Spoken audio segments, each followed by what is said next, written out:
아담스 행정부가 망명 신청자 가구를 대상으로 한 선불카드 지급 파일럿 프로그램을 위한 운영업체 선정 과정에서 적절성과 투명성을 두고 시비가 일고 있습니다. 트럼프 전 대통령이 올해 재선에 성공할 경우 미국 역사상 가장 대규모의 이민자 추방 작전을 실시할 계획으로 전해졌습니다. 뉴욕시에 거주하는 아시안그룹의 빈곤율이 백인의 2배에 가까운 24%에 달한다는 보고서가 발표됐습니다. 미 최대 규모 무선통신업체 AT&T의 휴대전화 서비스가 오늘 오전 중단됐습니다. 플로리다의 한 해변에서 7세 소녀가 모래 구덩이에 매몰돼 숨지는 사고가 일어났습니다. 이상은 이 시각 주요 뉴스입니다. 시청자 여러분 안녕하십니까? KBN 뉴스입니다. 아담스 행정부가 망명 신청자 가구를 대상으로 한 선불카드 지급 파일럿 프로그램을 론칭했습니다. 그런데 프로그램 운영 업체 선정 과정에서 5,300만 달러 규모 무입찰 계약을 두고 적절성 시비가 일고 있습니다. 시 주택보존개발국과 뉴저지주 뉴악의 이동식 전자금융업체 모카파이는 망명 신청 가구를 대상으로 하는 선불카드 지급 파일럿 프로그램을 위해 5,300만 달러 규모 계약을 맺었습니다. 이 프로그램은 기존에 제공되던 망명 신청자 식사의 낭비 문제를 해결하기 위해 도입됐는데 망명 신청자들이 식료품과 육아용품 등을 슈퍼마켓과 잡화점, 편의점에서 구매할 수 있도록 했습니다.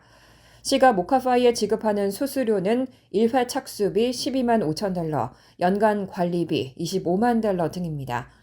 그런데 모카파이가 망명 신청자 관련 어떤 경험도 없다는 점이 문제로 지적되고 있습니다. 스카 스트링어 전 뉴욕시 감사원장은 자신의 트위터를 통해 망명 신청자를 위한 어떤 긴급 서비스도 제공한 경험이 없는 업체와 정치적으로 연결됐다는 이유만으로 계약이 체결됐다며 비판했습니다. 일각에서는 아담스 시장과 창립자의 사적 관계를 의심하는 주장도 나왔습니다. 이와 관련해 아담스 시장은 이 프로그램이 망명 신청자들의 음식물 쓰레기 문제를 해결하고 비용을 낮출 혁신적 방안이라고 주장하고 창립자와는 아무 사적 관계도 없다고 해명했습니다. 프로그램은 루즈벨트 호텔에 도착한 500가구를 대상으로 시작되며 추후 최대 6,500가구까지 확장될 예정입니다. 7세 미만 아동을 포함한 4인 이상의 가구는 연간 15,200달러를 받게 됩니다. 다만 망명 신청자들은 자금을 음식과 유아용품에만 사용하겠다고 선서하는 진술서에 서명을 해야 합니다. 트럼프 전 대통령이 올해 재선에 성공할 경우 미국 역사상 가장 대규모의 이민자 추방 작전을 실시할 계획으로 전해졌습니다.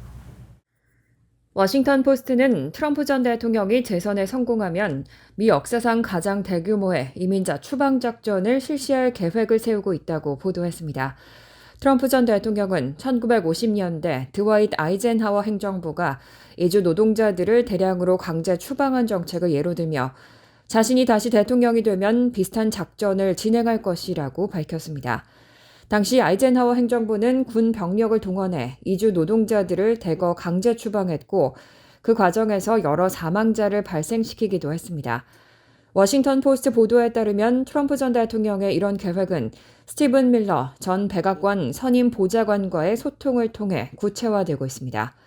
밀러 전 보좌관은 트럼프 행정부의 초강경 반이민 정책의 핵심 인사로 알려져 있는데 트럼프 전 대통령이 재집권하면 백악관에 다시 합류할 가능성이 큰 것으로 전해졌습니다. 트럼프 전 대통령은 과거 집권 당시 이민자들을 군 기지에 구금하거나 군용기를 통해 추방하는 방안도 논의했던 것으로 전해졌습니다. 현재 이민 문제는 미 대선의 주요 화두 중 하나로 부상하면서 트럼프 전 대통령은 이를 강조하며 강경한 이민 정책을 약속하고 있습니다. 트럼프 캠프의 대변인은 성명을 통해 트럼프 대통령이 백악관에 복귀하면 미국인들이 미 역사상 최대 규모의 이민자 추방 작전을 목격할 것이라고 발표했습니다. 트럼프 전 대통령은 현재 미 의회에서 논의 중인 국경 예산안이 충분히 강경하지 않다면서 공화당 의원들이 이를 통과시키지 못하게 압박하고 여러 연설에서 이민자에 대한 혐오 발언을 쏟아내는 등 백인 유권자들의 반이민 정서를 자극하고 있습니다. 뉴욕시에 거주하는 아시안그룹의 빈곤율이 백인의 2배에 가까운 24%에 달한다는 보고서가 발표됐습니다. 최근 발표된 컬럼비아대와 로빈훗 연구그룹의 보고서에 따르면 뉴욕시에 거주하는 아시안그룹의 빈곤율은 24%에 달했습니다. 백인의 빈곤율 13%와 비교하면 2배 가까운 수준입니다. 아시안의 빈곤율은 히스패닉 그룹의 26%와 비교하면 낮은 수치지만 흑인 그룹의 23%보다는 약간 높은 것으로 나타났습니다. 전문가들은 팬데믹 이후의 노동시장 회복 과정에서 인종별로 격차가 발생하며 이런 빈곤율 차이가 나타난 것으로 분석하고 있습니다. 특히 아시안 근로자들이 주로 종사하는 소매 산업의 일자리가 크게 감소한 것이 아시안 빈곤율 증가의 주요 원인 중 하나로 지목됐습니다. 뉴욕시는 지난해 10월 팬데믹으로 인해 사라졌던 일자리가 모두 회복됐다고 발표했지만 대부분의 일자리 회복은 재택 건강관리와 같은 저임금 산업 위주로 이루어진 것으로 드러났습니다. 이런 가운데 뉴욕시 어린이들의 빈곤율도 높아졌습니다. 보고서에 따르면 팬데믹 기간 동안 확대 지원됐던 차일드 텍스 크레딧의 영향으로 많은 어린이가 빈곤을 벗어났지만 이 혜택이 종료되면서 빈곤 상태에 빠진 어린이들이 다시 증가하고 있습니다. 2022년을 기준으로 뉴욕시에 거주하는 어린이 4명 중 1명, 25%가 빈곤 상태에 있는 것으로 나타났는데 2015년 이후 가장 높은 빈곤율입니다. 이에 대해 로빈후드는 차일드 텍스 크레딧과 유사한 혜택인 뉴욕주 정부 베네핏을 영구적으로 확대할 것을 권고했습니다. 자녀당 연간 최대 $330 수준인 엠파이어 스테이트 차일드 텍스 크레딧을 최대 $1,000까지 확대하고 소득 기준을 조정하면 최대 7만 6천 명의 아동이 빈곤에서 벗어날 수 있을 것이라고 전망했습니다. 미국 가계의 식료품 지출 비율이 약 30년 만에 최고 수준에 달하고 있습니다. 가처분 소득의 11%를 넘게 음식에 지출하는 것으로 나타났습니다.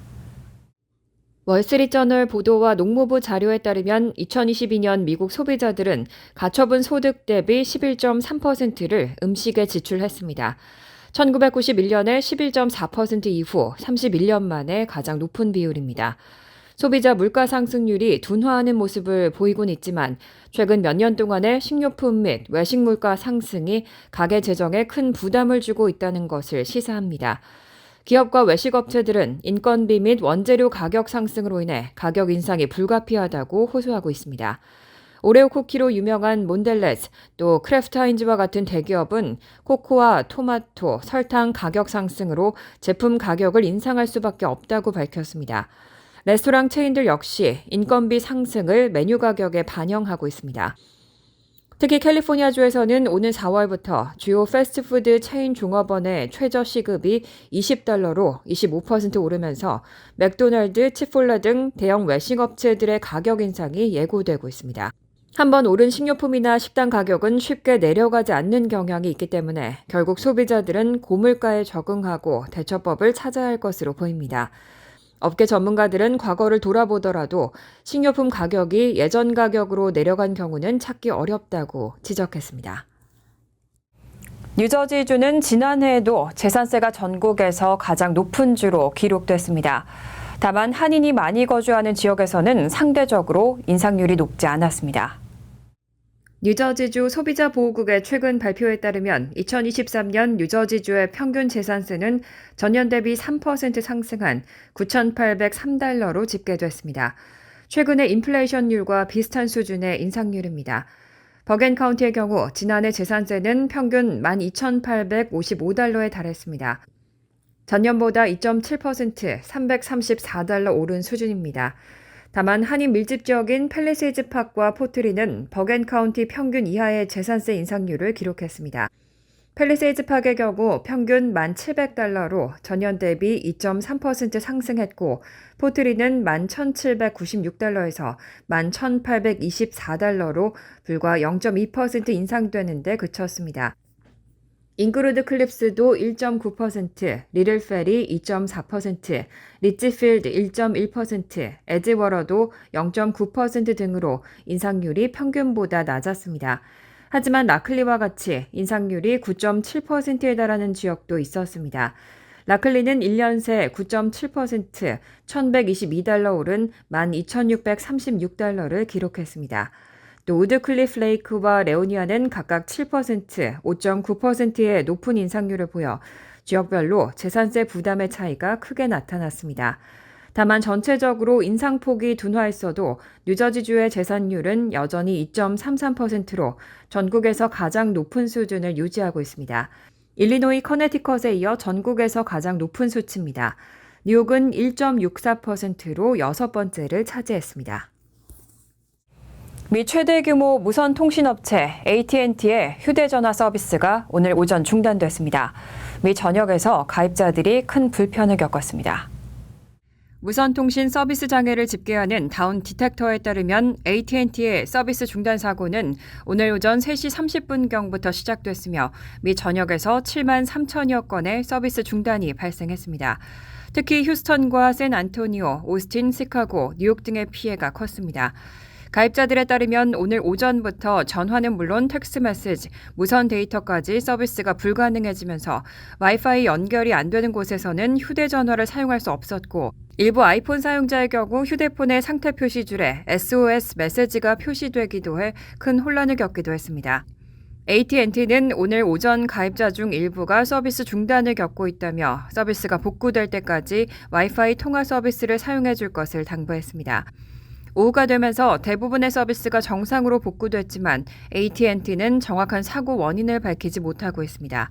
다만 이번 서비스 중단 사고가 해킹 등의 사이버 공격의 징후는 없다고 밝혔습니다. 연방통신위원회는 현재 사고 원인을 조사 중입니다. 크레딧 리포트 오류가 지난 2021년 이후 2배 이상 증가한 것으로 집계됐습니다. 소비자들의 주의가 요구되고 있습니다.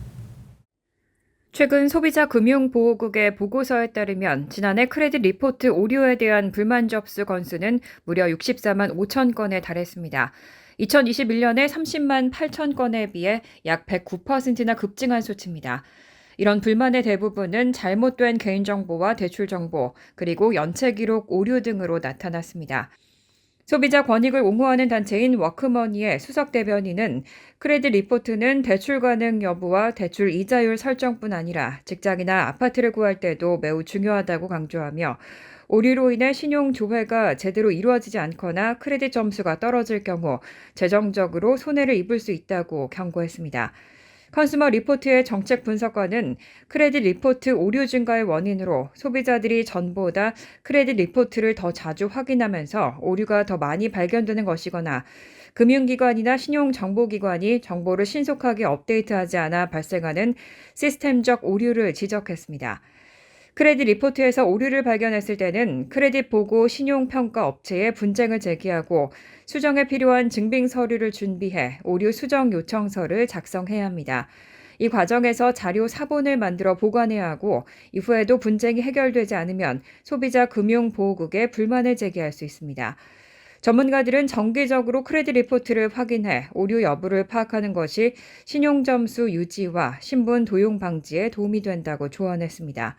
에키팩스, 익스피리언, 트랜스유니온 등 3대 신용평가 업체는 매주 한 번씩 크레딧 리포트를 확인할 수 있도록 서비스를 제공하고 있습니다. 크레딧 리포트 오류로 인한 문제는 누구에게나 발생할 수 있기 때문에 주기적인 확인과 적극적인 대응이 당부되고 있습니다. 플로리다의 한 해변에서 안타까운 사고가 발생했습니다. 7세 소녀가 모래 구덩이에 매몰돼 숨지는 사고가 일어났습니다. 플로리다 로더데일 바이더시 해변에서 7세 소녀 슬로안 매팅리와 그녀의 2살 위 오빠 매덕스는 지난 20일 오후 3시께 해변에서 모래 구덩이를 파고 놀고 있었습니다. 그런데 갑자기 구덩이가 무너지면서 머리 위로 모래가 쏟아졌고 순식간에 아이들의 몸은 모래 속에 파묻혔습니다. 현장에 상주하는 구조대원이 없는 상황에서 사고 목격자들은 손과 플라스틱 들통을 이용해 모래를 파내려 했지만 역부족이었습니다. 구조대가 도착했을 때 이미 슬로아는 아예 모습이 보이지 않는 상태였고 매독스는 가슴까지 모래에 파묻힌 상태였습니다. 구조대는 추가 모래 붕괴를 방지하기 위해 판자를 설치하고 구조 작업을 진행했습니다. 해당 구덩이의 깊이는 성인 남성의 키 정도인 1.8m였고 당시 남매의 부모도 해변에 함께 있었던 것으로 알려졌는데 함께 구덩이를 팠는지는 확인되지 않았습니다. AP통신이 의학 연구를 인용해 보도한 바에 따르면 미국에서는 매년 3명에서 5명의 아동이 해변이나 공원, 집에서 모래 구덩이 붕괴 사고로 사망하는 것으로 알려져 있습니다. 미국 구조대 협회는 해변에서 모래 구덩이를 파는 것의 위험성을 오랫동안 경고해왔습니다. 해변의 모래는 내륙의 모래보다 훨씬 쉽게 움직이는 데다 구멍을 파기 시작하면 빈 공간을 빠르게 채우려는 성질이 있기 때문입니다. 협회는 절대로 무릎 높이를 넘어서는 구멍을 파지 말고 그 안에 들어가서도 안 되며 구덩이를 만들었다면 해변을 떠나기 전에 반드시 메워놔야 한다고 강조했습니다. 간추린 소식입니다. 노동부는 지난주 신규 실업수당 청구 건수가 한 주 전보다 12,000건 감소한 20만 1,000건으로 집계됐다고 오늘 밝혔습니다. 월스트리트저널이 집계한 전문가 전망치 21만 6천 건을 밑도는 수치입니다. 신규 실업수당 청구 건수는 지난해 7월 이후 감소세를 보이다가 지난해 9월 중순 이후 20만 건 초반에서 등락을 거듭하고 있습니다. 최소 2주 이상 실업수당을 신청하는 계속 실업수당 청구 건수는 2월 4일에서 11주간 186만 2천 건으로 한 주 전보다 2만 7건 감소했습니다. 기존 실직자 가운데 일자리를 새로 구한 사람들이 늘었음을 시사합니다. 계속 실업수당 청구는 지난해 10월 들어 상승세를 나타내다가 11월 하순 이후 180만 명대에 머무르고 있습니다. 주요 대학들이 연방정부의 대학 학자금 보조 신청서 지연 사태로 인해 대입 합격자들이 최종 진학 학교를 결정하는 디시전 데이를 연기하고 있습니다.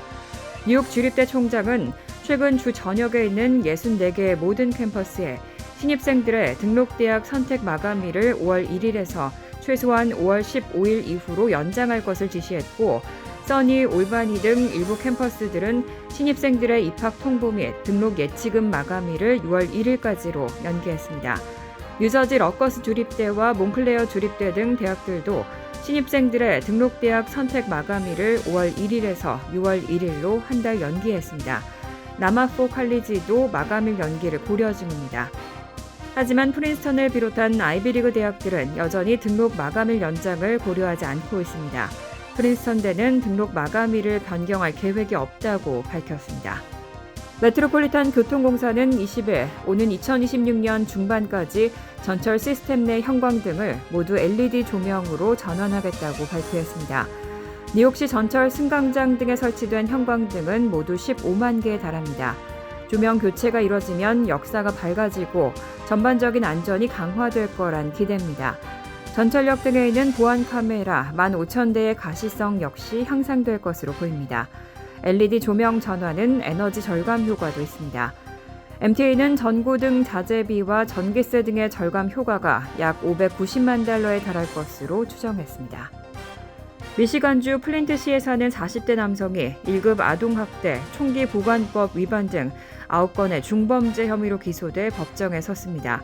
경찰에 따르면 지난 14일 용의자의 2살 배기 딸이 집에서 권총으로 자신의 머리를 쏴 중태에 빠지는 사고가 발생했습니다. 사건을 수사한 경찰은 용의자의 집 침실에서 사건에 쓰인 리볼버 권총과 반자동 권총 등 총 2자루를 찾아냈습니다. 2자루 모두 안전장치가 해제된 채 총알이 장전돼 있었고 권총을 안전하게 보관하는 금고나 총기 잠금 장치는 없었습니다. 용의자는 과거 여러 차례의 총기 약물 관련 유죄 판결로 총기와 탄약 소유가 금지된 상태였지만 이를 어기고 총기, 탄약을 보유한 혐의도 받고 있습니다. 환율과 증권 소식입니다.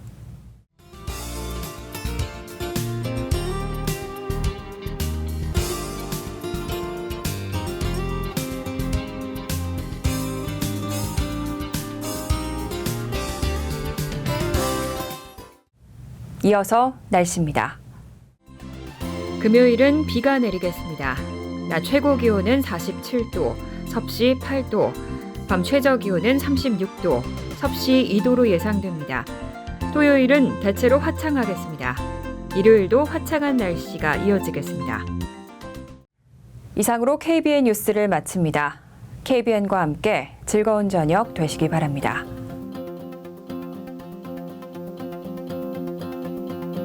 동부 최대 한인방송 KBN이 제작하는 KBN 뉴스는 웹사이트 mykbn.com 그리고 유튜브와 페이스북에서 다시 보실 수 있습니다. 좋아요, 구독, 알림 설정은 뉴스 제작에 큰 도움이 됩니다.